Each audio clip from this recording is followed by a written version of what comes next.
Am I the asshole for showing up to a family meeting with my grandpa's lawyer instead of the envelope they were expecting? So welcome to Popcornrest Read A Story. Today's story is wow. Imagine your family lacking at you for only hearing a full number from your grandpa, while they get thousands. But when you call that number, boom, you just became the sole owner of a $38 million empire. Let's dive in. So my grandpa passed away 3 weeks ago, and I need to write this down because I genuinely don't know if I handled it right, and the family meeting is tomorrow at the will reading. My mom, my uncle, and my sister each inherited significant amounts. We're talking hundreds of thousands each. There was a whole moment when the numbers were read out. People were crying. My uncle was already talking about what he was going to do with his share. Then the lawyer got to me. I got an envelope. Inside the envelope was a single piece of paper with a phone number on it. My uncle laughed. My sister tried to cover it. My mom looked at the floor. I folded the paper back up, put it in my bag, and didn't say anything. Let me back up that my grandpa had a stroke about 4 years ago. It was serious. He needed full-time care, help with everything, couldn't be left alone. My family held a meeting about it. My uncle said he was too busy with the company. My sister said she had her startup to manage. My mom said she wasn't equipped for that kind of caregiving. I was in my second year of a business degree. I took a leave of absence and moved in with my grandpa for 8 months. I learned how to manage his medications, his appointments, his physical therapy schedule. I learned how to cook the foods he could actually eat. I sat with him in the evenings when he couldn't sleep, and he told me stories about building the company from nothing in the 70s that my family called it sweet. They also called it a waste of time. My uncle said I was being sentimental and that professionals existed for a reason. My sister told me I was setting my life back after my grandpa got better. I went back to school. We stayed close until he died. The morning after the will reading, I called a number on the paper that my grandpa's personal lawyer picked up. He had been my grandpa's closest friend for over 30 years. He told me my grandpa had set up an irrevocable trust back in 2005. He told me I was the sole beneficiary. The trust held 100% ownership of the company my grandpa had built. A real estate company. Current valuation around $38 million. I sat down on my kitchen floor and stayed there for a while as my grandpa's lawyer explained that my grandpa had chosen me specifically because I was the only person who had shown up when it mattered and asked for nothing in return. He said my grandpa had documented everything carefully. His reasoning, his mental capacity at the time of signing. Witness statements, because he knew his family and he knew there would be challenges. He told me there was also a no-contest clause. Anyone who challenged the trust in court would have their regular inheritance frozen.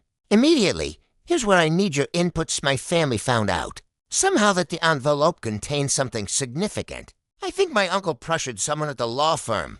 Or maybe he just guessed based on how my grandpa's lawyer was acting at the reading. Either way, they've organized a family meeting for tomorrow. My mom called it a family discussion. About next steps, my uncle said I needed to bring the envelope so everyone could understand what was being dealt with. They think I'm going to walk in there with a piece of paper and hand it over as my grandpa's lawyer is coming with me instead.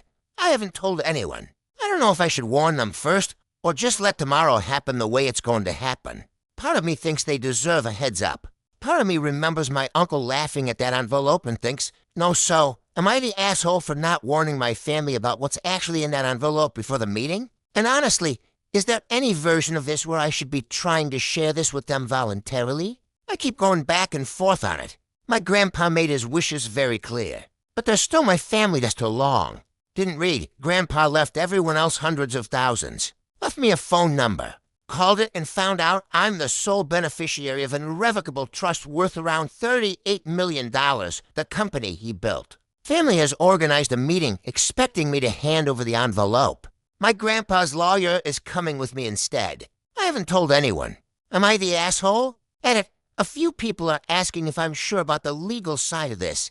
Yes, I've had 3 conversations with my grandpa's lawyer since the will reading. The trust has been in place since 2005. My grandpa prepared documentation on his mental capacity specifically because he anticipated challenges. I'm sure I did it too. It's late and I can't sleep. Reading all your comments. The meeting is in 11 hours. I keep thinking about all those evenings sitting with my grandpa in his kitchen when he couldn't sleep. He knew exactly what he was doing. Okay, going to try to sleep. Oh my god, I'm literally swimming. The uncle actually laughed at the envelope in front of everyone. The absolutely nerd. They called a family meeting thinking OP was just going to hand over a piece of paper like a good little child. They have no idea this was coming. Opie isn't walking in there alone. She's bringing her Rampart's personal lore and her +1. Talk about a power move. She's about to drop a $38 million bomb on that table, and there's no contest clause waiting to risk their money if they fight it. So trash your popcorn, guys, because of this one is pure, unadulterated drama. 8-1. 2 days later, meeting happened that my family was already seated when I arrived. My uncle at the head of the table, which I noted. My sister next to him. My mom across from them. A few other relatives I hadn't expected. Aunts, a cousin. An audience. Basically, my uncle asked me to put the envelope on the table. I introduced my grandpa's lawyer instead. The room went quiet in a specific way that I won't forget. My grandpa's lawyer sat down, opened his briefcase, and spent about 15 minutes walking through the trust. When it was established, what it contained, what it meant legally. He explained the no contest clause clearly and more than once as my uncle's face went through several stages during those 15 minutes. When my grandpa's lawyer finished, my uncle said this was clearly the result of undue influence and that he intended to challenge it. My sister said the same. My grandpa's lawyer reminded them, very calmly, of the no contest clause and what triggering it would mean for their existing inheritances.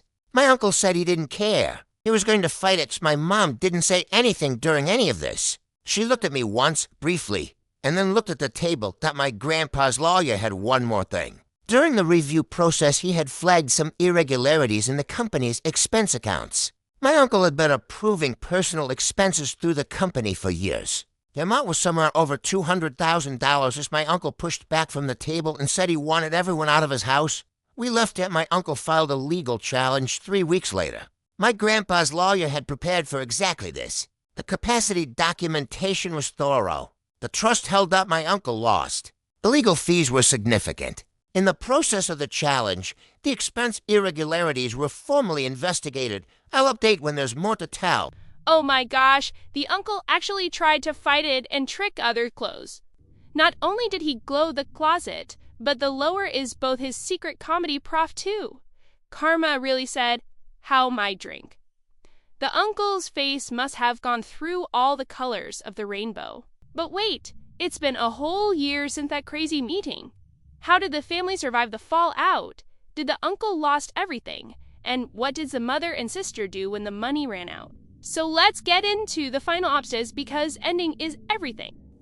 Update 2. Final, it's been about a year. Here's where everything landed. My uncle lost the lawsuit completely. Between the legal costs and the investigation into his expense accounts, he went through most of what he had. His wife left. He came to my office a few months ago and asked if there was any position available at the company. I thought about it for a while and said yes, a mid-level operations role, starting from the beginning, same process as any other candidate. He accepted. He shows up on time.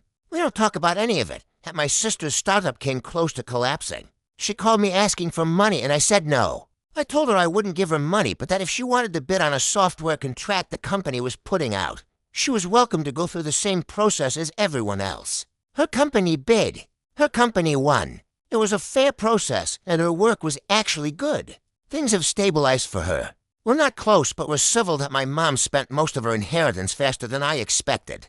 That's mostly, and some things she'd always wanted. She called me a few months ago, not asking for anything, just to talk. At the end of the call, she said, "Your grandpa was right about you. I didn't know what to say to that, so I just said thank you. Last Thanksgiving, I drove out to my grandpa's old property. He had a wood shop out back that he used on weekends. Tools everywhere. Sawdust in the cracks of everything. A shelf of half-finished projects he always said he'd get back to. I sat in there. For a while after my uncle had killed a proposal years ago for Anne. Affordable housing development in the area near my grandpa's hometown. Low margins, he'd said. Not worth the company's time. I pulled that proposal out of the files when I took over, and we're now about 8 months into building it. My grandpa never told me he was going to do this.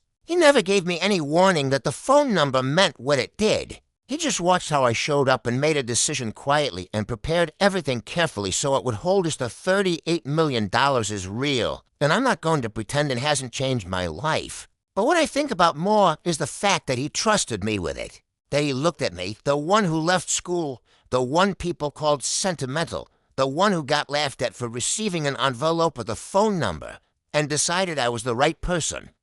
Not the asshole. I think, or maybe the question stopped mattering somewhere between sitting on my kitchen floor after that phone call and sitting in my grandpa's wood shop a year later. He was right about me. I'm going to spend a long time trying to be worth it to long. Didn't read. My uncle lost a lawsuit and his expense fraud was exposed. Lost most of his money. His wife left. Now works for me in a regular role. My sister's startup nearly failed. Bid fairly on a company contract and won it on merit. My mom admitted Grandpa was right about me.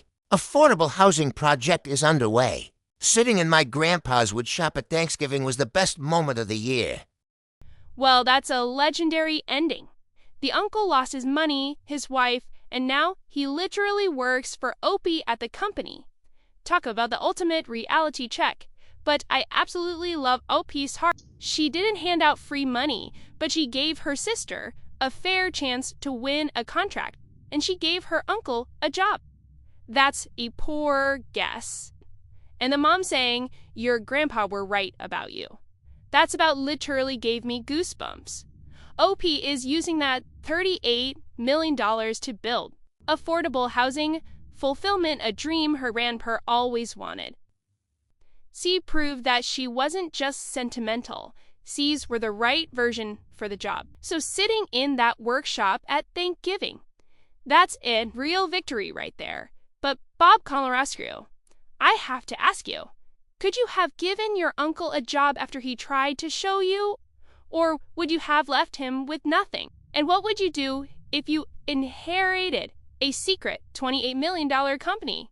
Drop your dots in the comments. I cannot wait to read them. If you love this story of ultimate justice, smash that like button and subscribe to But to Red's for this story. Scroll here by core, stay humbles, and I see you in the next one. Goodbye.